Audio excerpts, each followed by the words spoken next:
ডেনমার্কের দক্ষিণ পশ্চিমের দেনেজলি প্রদেশে প্রবেশ করতেই চোখে পড়ে এমন এক দৃশ্য যা প্রথম দেখায় বিশ্বাস করা কঠিন। পাহাড়ের গায়ে ঝুলে থাকা তুলোর মতো সাদা স্তর, যেন প্রকৃতি তার তুলো দিয়ে সাজিয়েছে এক বিশাল ক্যানভাস। কিন্তু এগুলো তুলো নয়, এগুলো পামুক্কালে গঠিত হয়েছে বিশেষ খনিজ ট্রাভারটাইন দিয়ে।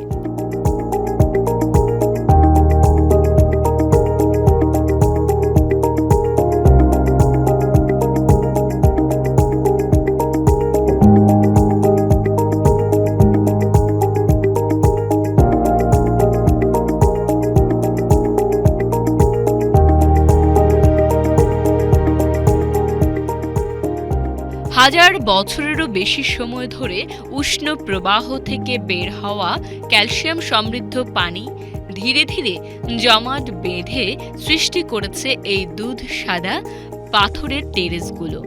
শুধু সাদা টেরেস নয়, সেগুলোর উপর ছড়িয়ে আছে নীলাভ ও উষ্ণ পানির সারি সারি পুকুর। সূর্যের আলোয় পানির রং কখনো হয় ফিরোজা, কখনো আবার আকাশী নীল। প্রতি মুহূর্তে বদলে যাওয়া এই রঙিন দৃশ্য পামুক্কালেকে দিয়েছে অন্য এক স্বর্গীয় সৌন্দর্য। এই অঞ্চলের উষ্ণধারার তাপমাত্রা সারা বছরই থাকে প্রায় ৩২ থেকে ৩৬ ডিগ্রি সেলসিয়াস। প্রাচীন রোমানরা বিশ্বাস করত এই খনিজ সমৃদ্ধ পানিতে রয়েছে বিশেষ রোগ নিরাময়ের শক্তি। সেই বিশ্বাস থেকেই এখানে গড়ে ওঠে ইতিহাসখ্যাত স্পা নগরী হিয়ারাপলিস। আজও সেখানে দাঁড়িয়ে আছে রোমান অ্যাম্পিথিয়েটারের ধ্বংসাবশেষ।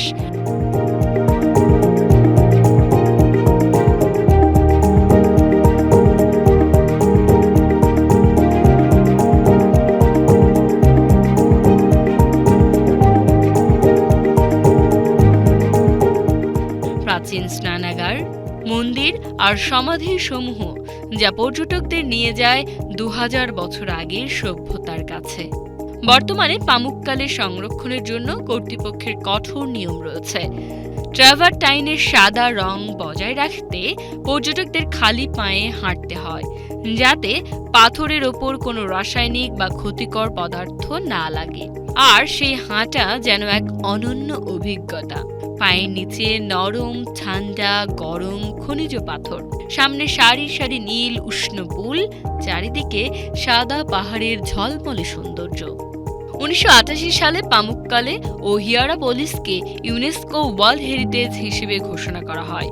এটি শুধু প্রাকৃতিক সৌন্দর্যের জন্যই নয়, ইতিহাস, ভূতত্ত্ব এবং প্রাচীন সংস্কৃতির এক অসাধারণ মিলনস্থল হিসেবে বিশ্বের পর্যটন মানচিত্রে গুরুত্বপূর্ণ স্থান দখল করে আছে। আজকের দিনে পামুক্কালে কটন ক্যাসেল বা তুলোর দুর্গ নামে বিশ্বজোড়া পরিচিত। এটি আবারও মনে করিয়ে দেয়, মানুষ যতই প্রযুক্তিতে এগিয়ে যাক না কেন, প্রকৃতির সৌন্দর্য ও সৃষ্টি শক্তির সামনে তা ম্লান হয়ে যায়।